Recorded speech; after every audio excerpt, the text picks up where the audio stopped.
લગભગ 23 જેટલા દેશોમાં અને ખાસ કરીને યુનાઇટેડ સ્ટેટ્સના 29 સ્ટેટની અંદર કોરોનાનો એક નવો વેરિયન્ટ દેખાયો છે અને WHO કાલે વેરિયન્ટ ઓફ ઇન્ટરેસ્ટ ડિક્લેર કર્યો છે અને વાયરસ ખૂબ ઝડપથી ફેલાય છે અને આ બીજું કંઈ નહીં પણ ઓમિક્રોનનો એક સબ વેરિયન્ટ જ છે અને લક્ષણોમાં તો જે જૂના હતા એ જ પ્રમાણે ગળામાં ખરાશ આવી, ખાંસી થવી, શરદી થવી, તાવ આવવો, શરીરનો દુખાવો થવો, મેઇનલી આ જ લક્ષણો છે કારણ કે આ શ્વસન તંત્રનો વાયરસ છે અને એનો જ એક વેરિયન્ટ છે.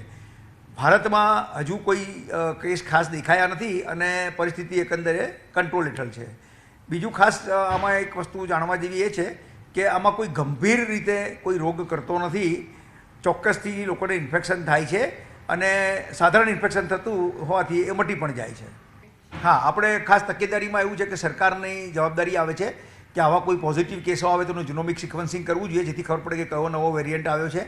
બીજું, જરૂર પડે અને કેસીસ દેખાય તો એન્ટીબોડીનો સર્વેલન્સ કરવો જોઈએ કે આપણને જે ઇમ્યુનિટી મળેલી છે, જે વેક્સિનથી મળેલી છે અથવા ઇન્ફેક્શનથી એ કેટલી છે અને ના હોય તો બૂસ્ટર ડોઝની ભલામણ કરવી જોઈએ.